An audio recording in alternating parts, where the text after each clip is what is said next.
Hey everyone, welcome to another episode of This Week in Waste, a weekly news show where we run you through the top stories from Waste360.com. My name is Gage Edwards, and our top stories this week consist of a Q&A with a 40 Under 40 award winner, preparing for hazardous materials during hurricane season, and the top story is an interesting one. Maybe it features yours truly?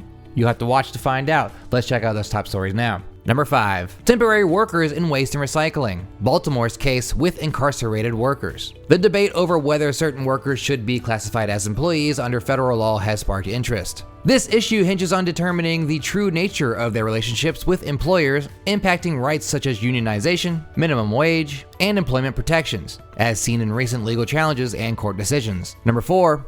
Recology's Mangin discovers new paths by staying curious. In this Q&A, Julia Mangin discusses traveling down unplanned paths and her work helping California cities reduce organics disposal and meet goals of SB 1383. And she enlightens on opportunities for waste pros to tackle climate change and advance a circular economy. Number 3, mitigating the risks of hazardous materials during fall hurricane season. While facility managers in these regions are familiar with the prevention required to minimize property damage in severe storms, it's also important to have a strategy in place for handling hazardous materials. Good hurricane preparedness means having an emergency response plan, taking steps to secure waste to avoid displacement, and deploying post-storm damage control if necessary. Number 2, remanufacturing makes money for OEMs with a bonus for recyclers. Extracting and processing raw materials to make new products is enormously carbon intensive. Meanwhile, only about 9% of the roughly 93 billion tons of minerals, metals, fossil fuels, and biomass used in manufacturing each year remains in circulation after a product's first life ends, according to United Nations climate-related data.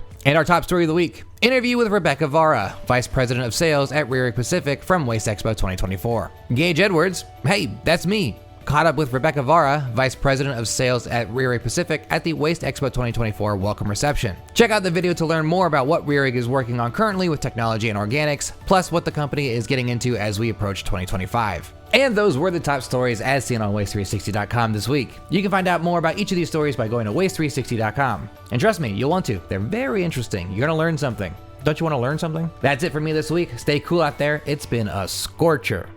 Anyway, thanks for watching.